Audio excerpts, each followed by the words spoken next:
Good morning, YouTube. All right, what happens if you are craving something delicious like flank steak and you don't have a grill? Well, we got cast iron skillets to come to the rescue just in case something untoward happened with your grill and you can't use it, all right? It's okay though, because this method is to die for. You're gonna love it and it's just as good. All right, let's cook, y'all. We got a family to feed.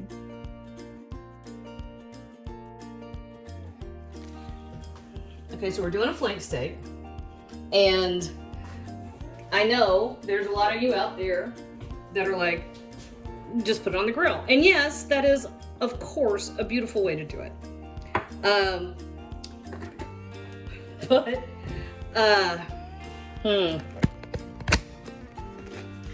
Okay, so I'm only saying this for a friend because it could be the case that that friend went last week to go preheat her grill and wasn't really paying attention to the fact that the grease trap hadn't been cleaned, the grease thingy in the bottom, and it caught on fire. And she turned off the propane, and so no problem, right? Except it got bigger and bigger and bigger, and it got bigger to the point where the actual enamel caught on fire and was running out across the driveway. And she had no way to put it out real quick except use about 12 water bottles. So now it doesn't turn on.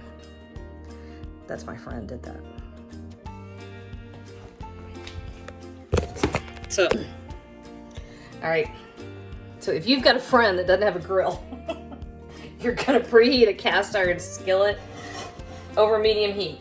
You actually want it pretty hot. You want a fabulous sear on this. At the same time, we're preheating this oven to 350 degrees.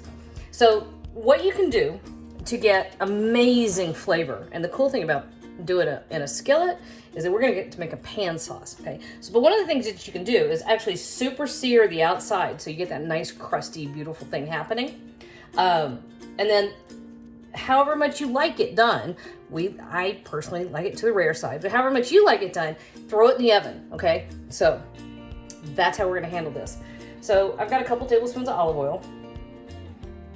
And this whole flank steak isn't gonna fit in my cast iron skillet here. This is about 2.5 pounds. You get them at the big box store, right? And they come two to a package, which, oh goodness, which is a lot. So I like to break them into 2 sections each. Half is in the freezer, and I got the other half right here. All right, now I talk all the time about my little seasoning blend, SOS, which is equal parts salt, pepper, garlic powder, onion powder. Little MSG for good measure. Not using it on this one, but it's close. Couple differences. First is I'm using very large cracked sea salt. I'm using a little bit of paprika. I'm using cracked black pepper and fennel seed with the garlic, okay? And I'm going pretty generous on here. And we're gonna do both sides. And I'm actually gonna press that in. And anytime you're working with raw meat, if you set your seasonings in a container, you're not wasting the entire batch if you contaminate it, okay? So in this case, I've got a clean hand and a dirty hand. And I can tell just by looking over there at it that our oil is nice and hot because it's got a shimmer. Whoop, I almost contaminated it. Okay. So, can you see the shimmer? I don't know if that's gonna show up or not. Where it'll roll a little bit. Okay, well, promise, if you're preheating olive oil and you get it nice and hot, it'll have it'll have a shimmer. Okay, so we're going straight in here. You hear that sizzle? Perfect.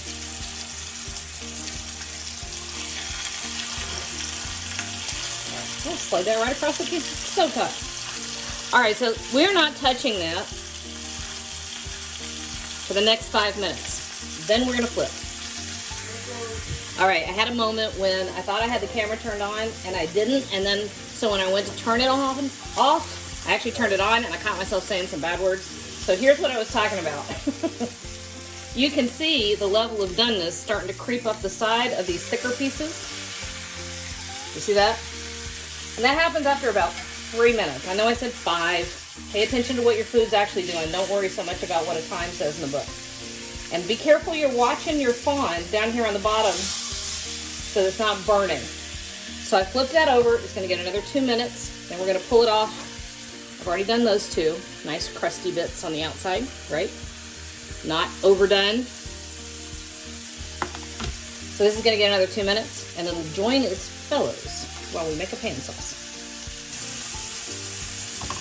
All right, there's our 2 minutes. We're setting it over here just to sit.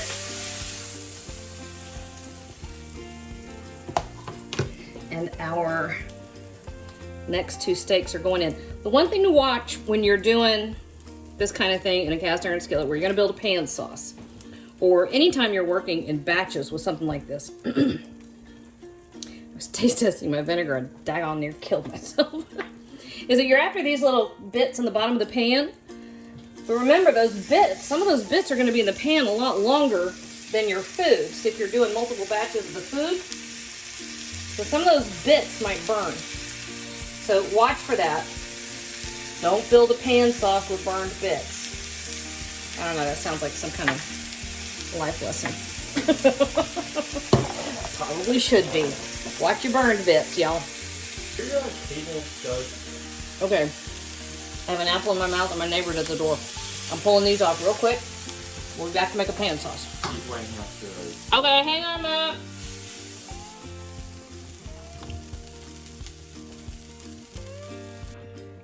Okay, so I had a neighbor come over.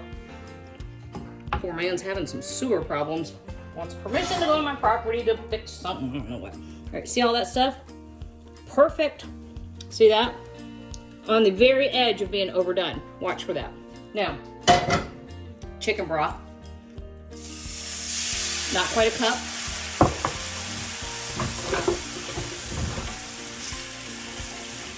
Sorry, I was eating the last of my apple. All right, so while that is simmering, we're gonna use our little handy dandy spoon here, whoops, to scrape all those brown bits up off the bottom. And here we have a tablespoon of vinegar. This is a good quality, not great, certainly not exceptional. Good quality. Grocery store balsamic vinegar. You can use a red wine vinegar if you want. You can do the whole thing with a cup or so of red wine if you choose. This is up to you. You can do whatever you want to do. All right. Behind me, I'll let that simmer for a minute. We already have all the leftover seasonings that were in the bottom of the skillet, right? So,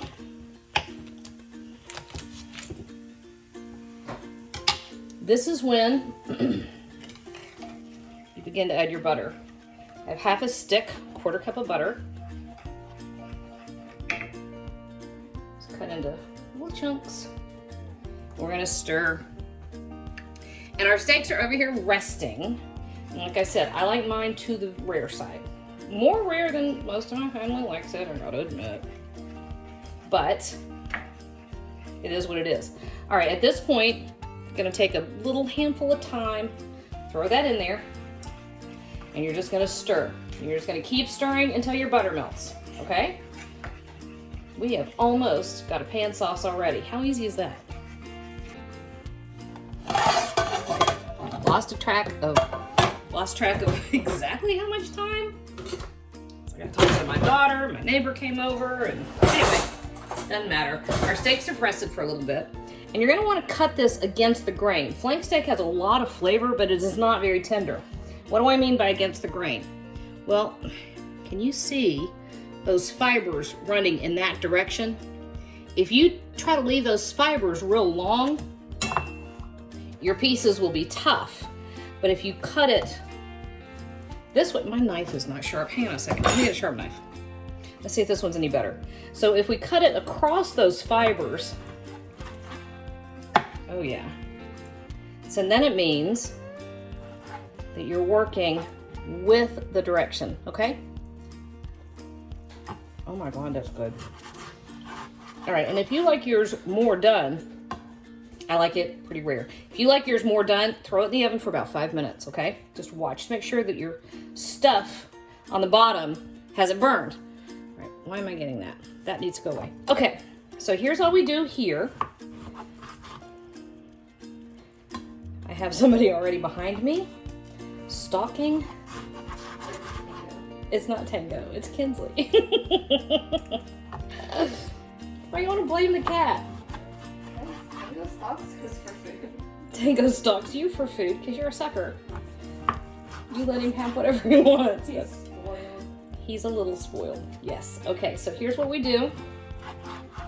Our little flank steak laid out just like that. And it's hot. Yep, it's hot because it's cast iron. Okay, turn that way down. I'm going over to my plate.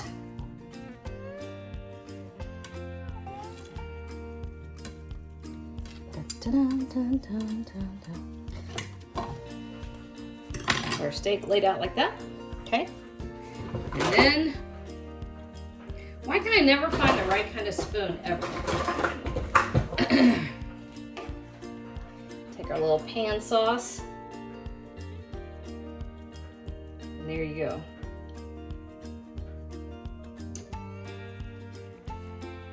Cast iron flank steak. Red wine vinegar pan sauce. And it's phenomenal. Who cares if the grill ran all over the driveway? That was my friend.